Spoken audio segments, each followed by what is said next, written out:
Halo teman-teman semua, selamat datang again and again di channel gua Ega Zulpanda. Kali ini gua bakal bawain cerita ikonik tentang seorang pria muda yang sebenarnya hidupnya itu udah nyaman gitu teman-teman. Nyaman itu nyaman banget karena dia ini terlahir dari keluarga yang kaya lah bisa dibilang, dan ya mapan udah tentunya. Tapi sayangnya dia ini malah ngerasa tuh nggak betah gitu sama hidupnya yang serba nyaman itu. Di umur yang ke-24 tahun, dia nih nekat ninggalin semua kemewahan dan berpetualang sendirian ke alam liar.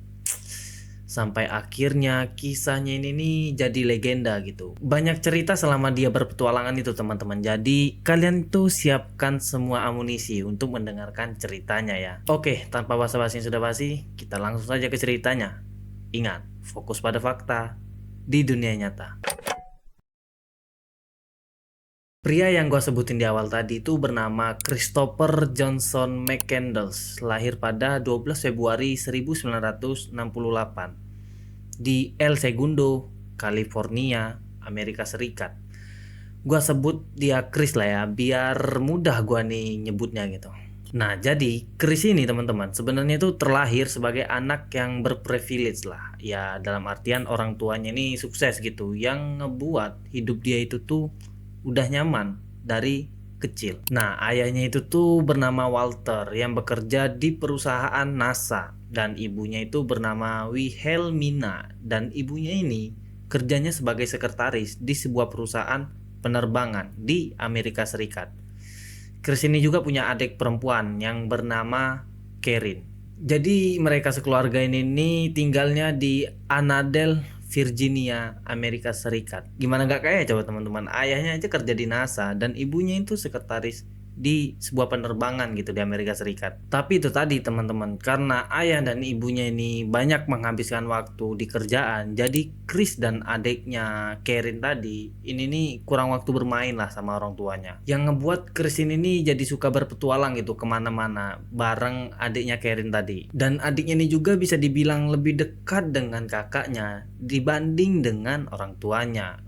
Ya gimana mau deket gitu ya kan, waktu aja nggak ada. Lalu ketika di rumah juga Chris ini sering cekcok lah dengan kedua orang tuanya, yang makin ngebuat Chris ini nggak betah di rumah teman-teman. Sedikit tambahan teman-teman, jadi Chris dan Karen adiknya ini nih adalah seorang anak yang berasal dari perselingkuhan ayahnya ternyata dengan Wilhelmina. Nah, sebelumnya ayahnya itu tuh pernah nikah dan bercerai karena dia selingkuh dengan Wilhelmina, yang sekarang jadi ibunya Chris dan Karen. Mereka berdua ini tahu pas Chris baru lulus SMA teman-teman. Itulah yang ngebuat Chris dan adiknya ini makin kecewa sama kedua orang tuanya. Tapi dibalik semua masalah keluarganya Chris, dia adalah seorang anak yang pintar, idealis, dan berprinsip yang kuat gitu. Hobi Chris ini juga adalah membaca buku.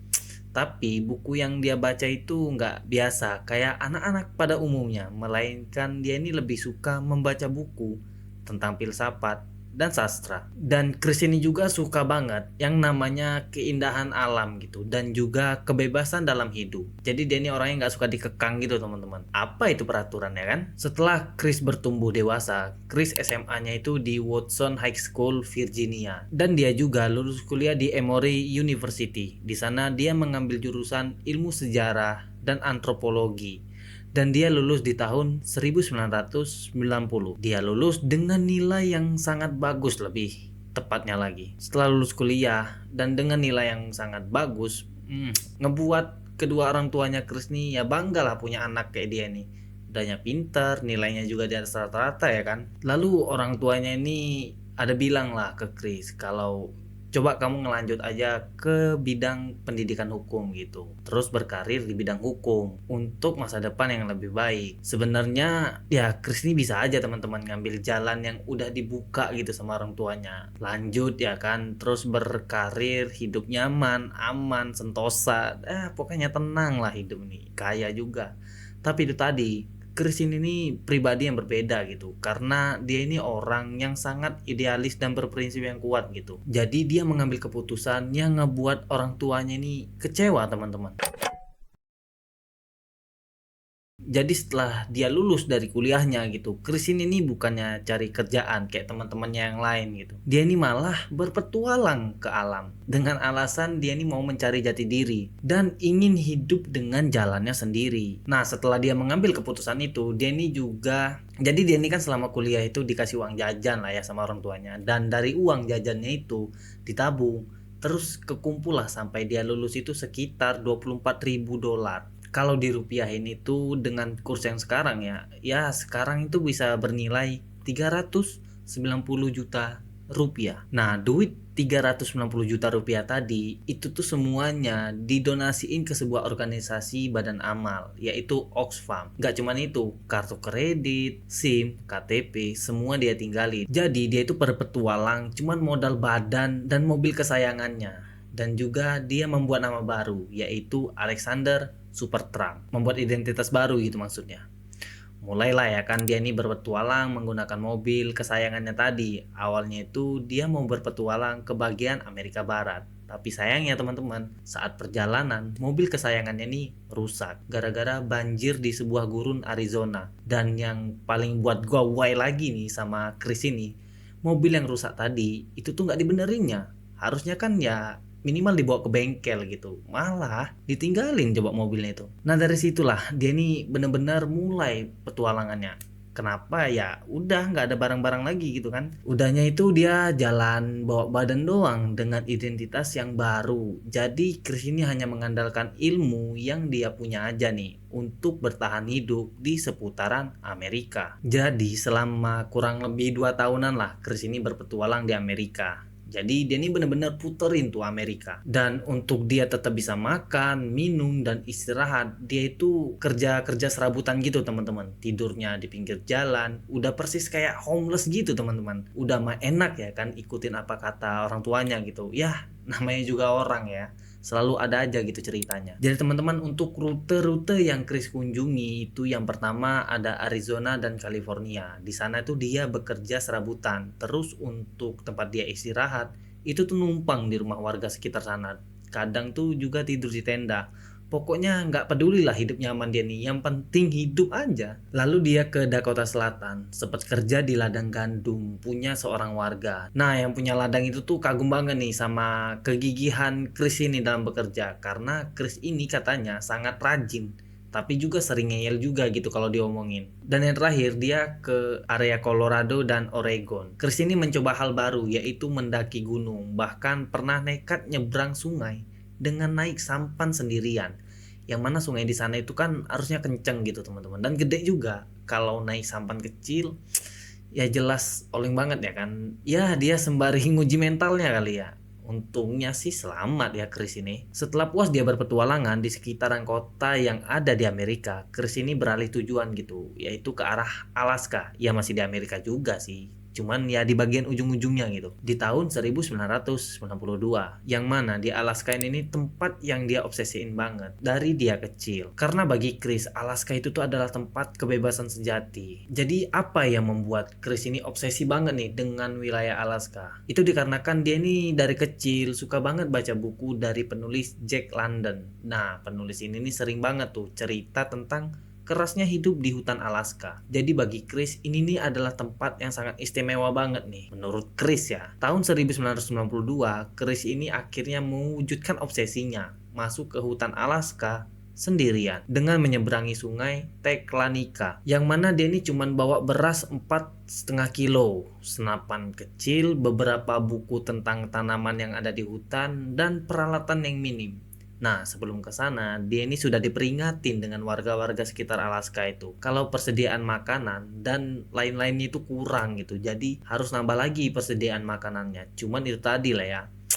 Karena dia ini keras kepala tadi, jadi bagi Chris ya udah cukup lah. Toh kalau habis dia bakalan berburu hewan di sana untuk dimakan atau makan dari tumbuhan-tumbuhan liar yang ada di hutan Alaska. Di tengah perjalanan hutan Alaska, Chris ini nemuin sebuah bus tua terbengkalai yang dikenal itu sebagai Magic Bus 142. Nah, disitulah dia bikin base camp yang udah dianggap sebagai rumah lah bagi Chris ini. Tempat dia makan tidur gitu bahasanya teman-teman. Awalnya Chris lumayan bisa survive ya kan. Dia berburu kelinci, berburu burung, bahkan landak. Dia juga ngumpulin tanaman-tanaman liar buat dimakan. Dia sampai nulis nih di buku catatannya gitu, kalau dia nih merasa sangat bahagia hidup bebas. Tapi itu tadi teman-teman, alam liar itu tuh bukan tempat bagi manusia gitu. Jadi sekuat-kuatnya kita bertahan, ya bakalan mokat juga ujungnya. Perlahan realita mulai menunjukkan kalau hidup di alam liar tak seindah dibayangkan Chris. Jadi pada saat itu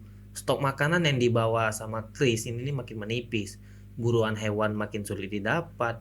Chris nyoba bertahan dengan makan tumbuhan liar. Tapi disinilah hal buruk itu terjadi. Dia diduga itu salah makan tanaman gitu teman-teman. Dan yang dimakan oleh Chris ini adalah biji wild potato yang ternyata itu beracun. Yang ngebuat tubuh Chris ini makin melemah, susah jalan, bahkan buat berdiri aja itu udah berat banget gitu teman-teman. Chris sempat nyoba gitu balik lagi ke peradaban. Dia nyampe lagi nih ke sungai Teklanika tempat dia awal masuk tadi. Tapi sekarang sungai itu tuh udah jadi arus yang gede gara-gara saljunya mencair. Gak ada jembatan, gak ada perahu, dan gak mungkin dia ini bisa nyebrang gitu. Chris kembali lagi nih ke tempatnya, yaitu di bus 142 tadi. Dalam kondisi badan yang makin drop. Berat badannya itu turun drastis teman-teman, sampai menyentuh 30 kilo. Tapi saat kondisinya sudah melemah gitu, dia ini masih sempat-sempatnya nih nulis jurnal dan bikin pesan perpisahan gitu. Salah satu tulisan terakhirnya ini berbunyi, happiness only real when shared, yang berarti kebahagiaan cuma nyata kalau bisa dibagi bareng orang lain. Kata-kata ini bikin banyak orang nih mikir, banyak yang mengartikan tulisan Chris nih bahwasannya kalau kebahagiaan dalam hidup itu tuh gak bisa sendirian. Pada 6 September 1992, jasadnya Chris nih ditemukan. Awalnya ada sekelompok orang yang lagi berburu hewan di hutan Alaska ini. Nah, mereka ini ngelihat ada bangkai bus 142 tadi nih. Dari jauh sekelompok orang ini nih nyium bau bangkai gitu, yang busuk banget lah pokoknya, di deket bus 142 tadi. Terus mereka nih coba cari ya kan sumbernya itu di mana nih. Gak taunya orang-orang ini nemuin sleeping bag di dalam bus tadi tuh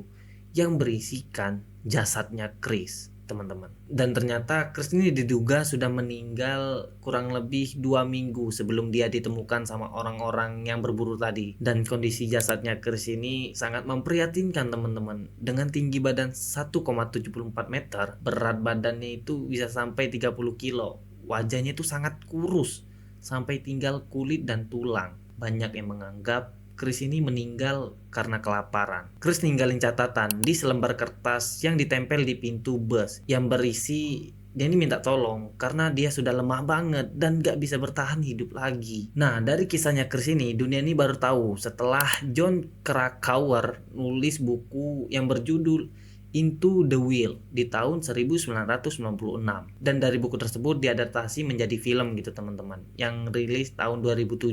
Dari situ Chris McCandless ini alias Alexander Supertramp jadi simbol tentang kebebasan, idealis, sekaligus peringatan keras betapa ganasnya alam liar. Jadi teman-teman, menurut lo apa yang bisa kita ambil dari semua ceritanya Chris ini tadi? Apakah dia ini adalah seorang anak muda yang berani hidup sesuai dengan mimpinya, atau dia ini hanya seorang yang naif yang salah perhitungan sama ganasnya alam liar? Tulis pendapat lo di kolom komentar ya. Ya, jangan lupa like, share, dan subscribe lah, biar gua nih makin semangat gitu bawain cerita-cerita nyata yang mind blowing kayak cerita ini. Jadi sekian teman-teman videonya, sampai bertemu di video-video gua selanjutnya. Ingat, fokus pada fakta di dunia nyata.